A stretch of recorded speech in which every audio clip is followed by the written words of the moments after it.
इस झापड़ को मुहूर्त समझो और खिसक ले यहाँ से। मालिक बहुत बुरी मार मारते हैं। 12 जोड़ी जूते तो इस खोपड़ी पे फट चुके हैं और ये सब तुमसे बर्दाश्त होएगा नहीं, इसलिए अपना भला चाहती हो तो फौरन फूट ले यहाँ से।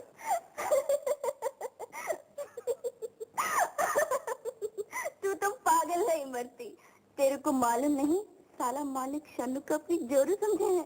जोरू? और तुम्हें? अगर जोरू ने समझता तो झांपड़ क्यों मारता।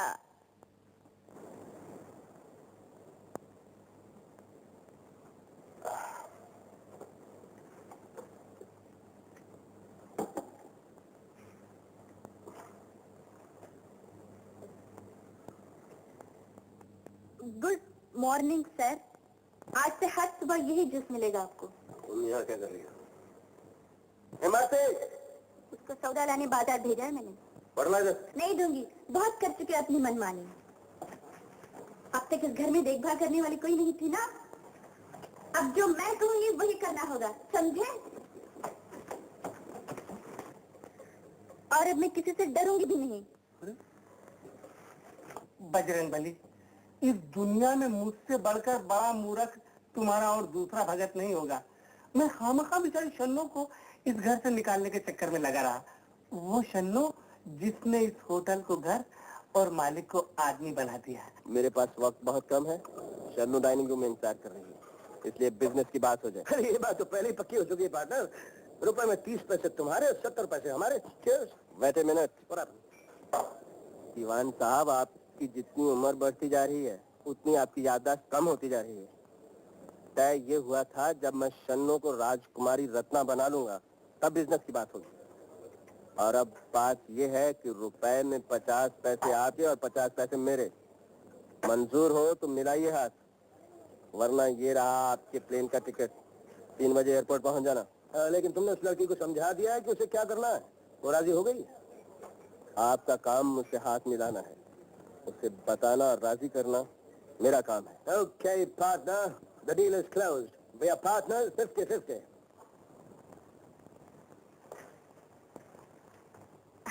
ये कहाँ ले आए हो तुम मुझे? ये सब किन लोगों की तस्वीरें हैं? कमाल है, अपने सारे खानदान वालों को भूल गई। इसे पहचानती हो या ऐसे भी भूल गई? ये तुम्हारे बचपन की तस्वीर है।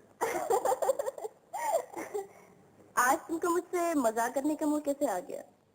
ये मजाक नहीं रत्ना, तुम्हारा आखिरी सबक है जो तुम्हें बड़ी मेहनत से याद करना पड़ेगा, क्योंकि इसके बाद तुम्हारा इम्तिहान बड़ा सख्त है। अगर तुम उस इम्तिहान में पास हो गई तो दौलत के दरिया तुम्हारे कदमों में बहने लगेंगे, और अगर कहीं तुम उस इम्तिहान में फेल हो गई तो हम दोनों को जिंदगी भर जेल में चक्की पीसनी पड़ेगी, तुम्हें जनाना वार्ड में और मुझे मर्दों की काल कोठरी में। अब खत्म भी करो ये दिल लगी, तुम्हारे मजाक से मेरा दिल घबरा रहा है।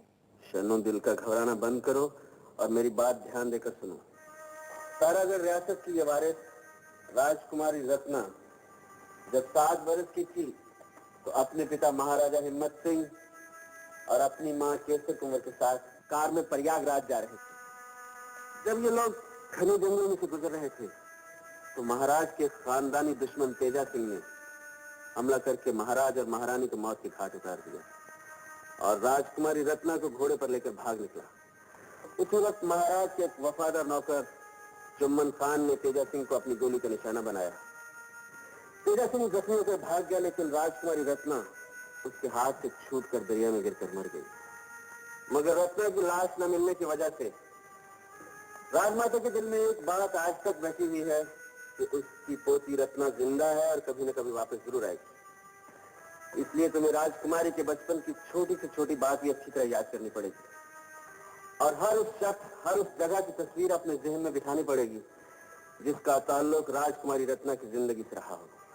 मैं तुम्हारा मतलब नहीं समझी।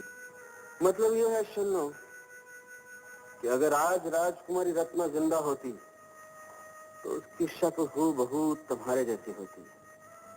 इसलिए अब तुम्हें राजमाता के पास जाकर ये साबित करना है कि तुम ही उनकी खोई हुई पोती रत्ना हो।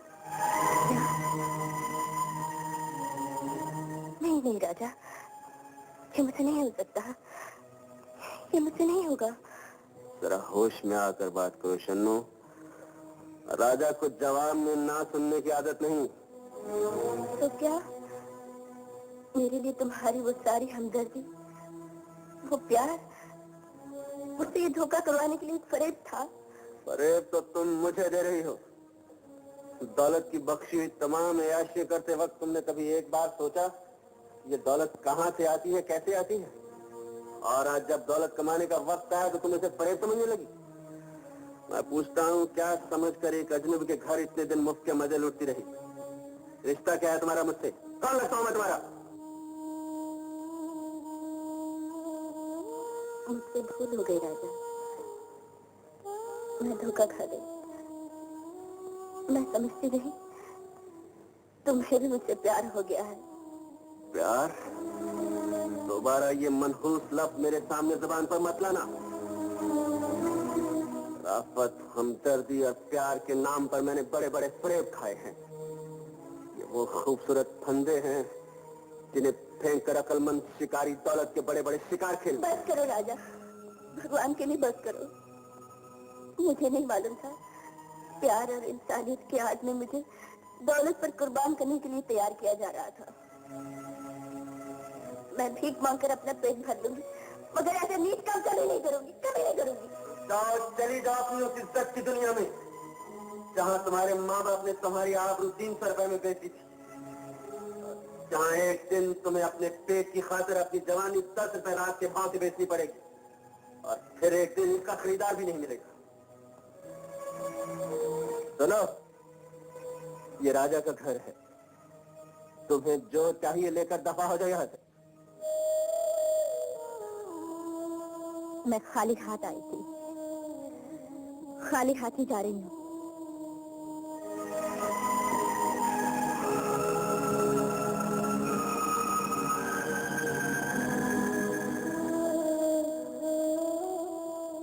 जा रही हो? जाओ, पर हमें एक सवाल का जवाब देती जाओ। तुम मालिक के साथ निभाह करने आई थी कि धंधा पटाने? मेरे दिल पर और तीर न चलाई मरते। तुम नहीं जानते मालिक ने मुझसे क्या कहा है। हमने सब सुन लिया है। हम तो समझे थे कि जो काम हम जिंदगी भर नहीं कर पाए तुम कर दिखाओगी, मालिक को राह पर लेकर आ जाओगी। लेकिन तुम्हारे मन में तो मालिक का उतना प्यार भी नहीं निकला जितना मालिक के मन में पैसे का प्यार है। तुमने अपने मालिक को नहीं पहचाना है मरती। वो इंसान नहीं बल्कि एक देवता है। हाँ, हमारे मालिक जैसा देवता इस धरती पे नहीं मिलेगा। वो तो ऐसा राजा है जिसने भिखारियों को राज करवा दिए, कितनों के बिगड़े काम बना दिए, अपने घर में अंधेरा करके लोगों के घरों में दिवाली के दिए जलवा दिए। तो अब क्या हो गया मालिक को मरती? अरे मेरे मालिक को तो कुछ नहीं हुआ, वो ऊपर वाला मालिक ही सो गया है। मेरे मालिक को तो इस दुनिया ने उनकी इंसानियत और शराफत की ऐसी सजा दी कि कोड़ी कोड़ी को मोहताज कर दिया। उनकी माताजी जब बीमार पड़ी तो जिनकी मदद के लिए मालिक ने हजारों रुपए दिए थे, उन्होंने दवाई के लिए फूटी कोड़ी की मदद नहीं की और बेचारी ने खैराती अस्पताल में दम तोड़ा। पैसे के लिए इतनी इस दुनिया ने मालिक के सीने पे जितने भी घाव लगाए, मालिक हर घाव पर हंसता ही रहा, क्योंकि एक लड़की के प्यार में वो हर दुख को सुख बना लेता था। लेकिन जब उस चलित्र ने भी मालिक का प्यार दौलत की मंडी में नीलाम पर चढ़ा दिया, तब मालिक का कलेजा फट पड़ा।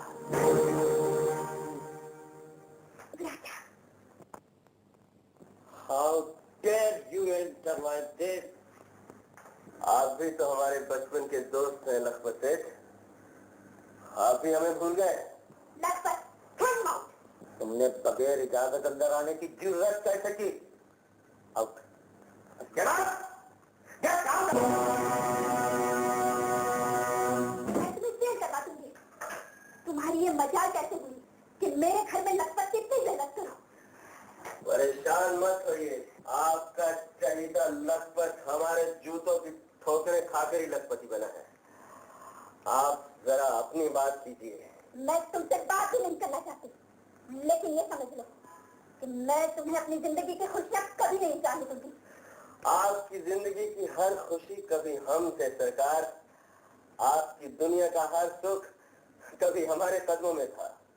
मगर मुझे क्या मालूम था कि तुम इतने बेवकूफ हो कि अपनी सारी दौलत लुटाकर भिखारी बन जाओगे। मेरे पास दौलत नहीं रही तो क्या हो गया? ये हाथ, ये बाहें तो वही हैं जिनमें आपको 7 जन्म बिताने का अरमान था। आइए ना, आज भी ये बाहें आपको लिटाने के लिए तैयार है। आइए।